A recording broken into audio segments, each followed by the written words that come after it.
Hello guys, welcome back to my YouTube channel. आज मैं आप लोगों के लिए बीएससी सेकेंड ईयर बॉटनी का एक इम्पॉर्टेंट टॉपिक लेकर आई हूँ। कुल you for BSc, family you for BSc. अब हम स्कूल का वर्गीकृत स्थिति देखेंगे। सिस्टमेटिक पोजीशन बेंथम एवं हुकर के अनुसार बेंथम एवं हुकर ने इसे इस प्रकार से वर्गीकृत किया। सबसे पहले देखेंगे प्रभाग, डिवीजन, फेंड्रोगेम्स, वर्ग, क्लास, डाइकोटिलिडन्स, उपवर्ग, सब क्लास, मोनोक्लेमाइडी, गण, ऑर्डर, यूनिसेक्सुअल्स, कुल, फैमिली, यूफोरबिएसी। अब हम देखेंगे इसका स्वभाव, हैबिट। इस कुल के पौधों की प्रकृति में अत्यधिक भिन्नता मिलती है। पौधे शाख, झाड़ियों एवं वृक्ष तीनों रूपों में पाए जाते हैं। जो ये कुल यूफोरबिएसी है, इसके पौधे शाख के रूप में भी होते हैं, झाड़ियों के रूप में भी होते हैं और वृक्ष के रूप में भी होते हैं। शाख सबसे छोटे वाले प्लांट होते हैं। उदाहरण के लिए पालक, पालक एक शाख है। झाड़ियाँ जो उनसे थोड़े बड़े होते हैं, जैसे फूलों की झाड़ियाँ, नींबू का झाड़ वगैरह। अब देखेंगे वृक्ष, ये बड़े बड़े पेड़ होते हैं, जैसे बरगद के, आम के, पीपल के, उन्हें वृक्ष कहते हैं। यूफोरबिएसी की अनेक जातियाँ एक वर्षीय अथवा बहुवर्षीय शाख होती है। यूफोरबिया स्प्लेंडेंस एवं यूफोरबिया पल्चेरिमा सुंदर झाड़ियाँ हैं। अरंडी एक वृक्षनुमा पौधा है। आंवला इसी कुल के वृक्ष हैं। ट्रेजिया आरोही पौधा है। इस कुल के पौधों में लैटेक्स पाया जाता है। अब हम देखेंगे वर्धी लक्षण। पहले नंबर पे देखेंगे जड़, रूट्स। इसमें मूसला जड़ें पाई जाती है जो कि शाखित होती है। दूसरे नंबर पे है तना, स्टेम। तना शाकीय या काष्ठीय, ऊर्ध्व एवं कभी कभी आरोही होती है। शाकीय का मतलब होता है जिसमें काष्ठ नहीं होता, लकड़ी नहीं होता, और काष्ठीय का मतलब है जिसमें लकड़ी होता है। कभी कभी तने पर्णकाय स्तंभ में रूपांतरित हो जाते हैं। उदाहरण जाइलोफाइला। तना कोणीय, चपटा या बेलनाकार होता है। जो इनकी तना होती है वो कोणीय, चपटा या फिर बेलनाकार होता है। इसमें कांटे पाए जाते हैं। जो इनके पौधे हैं उनमें कांटे पाए जाते हैं। तना सामान्यतः ठोस एवं कभी कभी पोला होता है। अब थर्ड नंबर देखेंगे पत्ती, लीफ। पत्तियां प्रायः एकांतर, कभी कभी अभिमुख होती है। ये अनुपत्री होती है, मतलब जो पत्ती है वो अनुपत्री होती है। यूफोरबिया हेटा में अनुपत्र कांटों में परिवर्तित हो जाते हैं। जो अनुपत्र होते हैं वो कांटों में बदल जाते हैं। पत्तियां गहराई में कटी हो सकती है। उदाहरण अरंडी। जो अरंडी का पौधा है वो गहराई में क्या होता है, कटा हुआ होता है। यूफोरबिया में पत्तियां सरल एवं मैनीहॉट में हस्ताक्षर होती है। पत्तियों में जालिकावत सिरा विन्यास पाया जाता है। अब देखेंगे पुष्पीय लक्षण। पुष्प का मतलब फूल होता है। अब हम इसके स्कूल के पुष्पीय लक्षण के बारे में जानेंगे। पहला नंबर पे है पुष्पक्रम।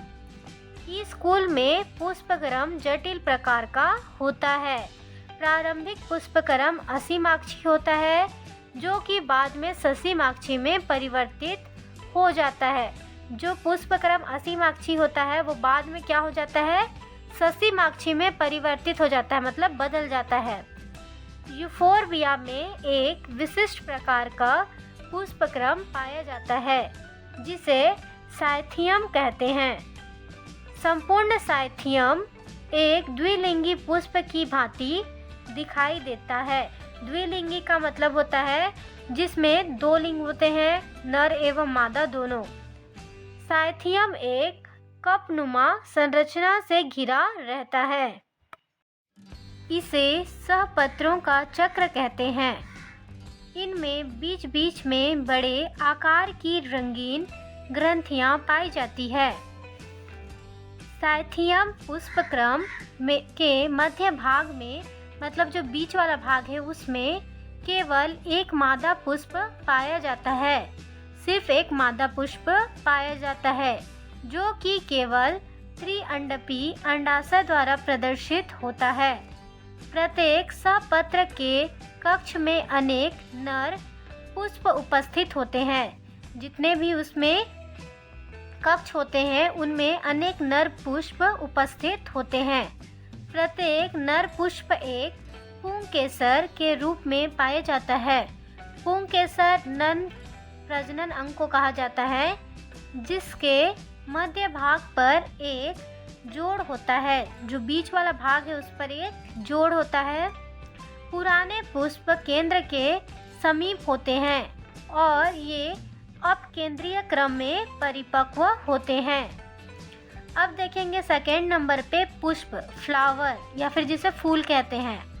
पुष्प प्रायः एकलिंगी, जायांगधर एवं एक्टिनोमॉर्फिक होते हैं। पुष्पों की संरचना में अनेक भिन्नता पाई जाती है, मतलब जितने भी पुष्प हैं उनमें भिन्नता होती है, मतलब वो अलग अलग होते हैं। जैसे फर्स्ट नंबर पे है जेट्रोफा। जेट्रोफा में दल व बाह्य दल दोनों उपस्थित होते हैं। जो जेट्रोफा का फ्लावर है, पुष्प है, उसमें दल भी होते हैं और बाह्य दल भी होते हैं। इनकी संख्या 5-5 होती है। दल गेमो या पॉलीपेटल्स हो सकते हैं। अब देखेंगे सेकेंड नंबर पे अरंडी। अरंडी में नर पुष्प में 5 बाह्य दल पाए जाते हैं, जबकि मादा पुष्प में इनकी संख्या 3 होती है। जो अरंडी का नर पुष्प है उसमें बाह्य दल कितने होते हैं? 5, जबकि मादा में कितने होते हैं? 3। अब देखेंगे थर्ड नंबर यूफोरबिया। यूफोरबिया में दल एवं बाह्य दल दोनों अनुपस्थित होते हैं। मतलब जो यूफोरबिया का फ्लावर है, पुष्प है, उसमें ना ही दल होते हैं ना ही बाह्य दल होते हैं। जिन पौधों में दल एवं बाह्य दल पाए जाते हैं उनमें विन्यास कोर स्पर्शी अथवा कोर छादी होता है। कोर स्पर्शी को ही कोर छादी कहा जाता है। अब देखेंगे थर्ड नंबर पुमंग। पुंकेसरों की संख्या 1 से अनेक तक होती है। उदाहरण यूफोरबिया में 1, फाइलेंस में 3 से 5, एकेरिफा में 8 एवं जेट्रोफा में 5 कुल 10 के 2 चक्रों में होते हैं। इसमें पुतंतु या तो स्वतंत्र होते हैं अथवा आपस में जुड़कर एक कॉलम बनाते हैं। फोर्थ नंबर पे है जायांग। जायांग प्रायः त्रिअंडपी, कभी कभी द्विअंडपी, उत्तरवर्ती एवं त्रिकोष्ठीय होता है। बीजांडन्यास अक्षीय होता है। वर्तिका की संख्या 3 होती है। मादा पुष्प में, मतलब मादा फ्लावर में या फिर जिसे मादा फूल में भी कह सकते हैं, अंडाशय के चारों ओर मकरंद डिस्क पाई जाती है। अब देखेंगे यूफोरबिएसी कुल का आर्थिक महत्व।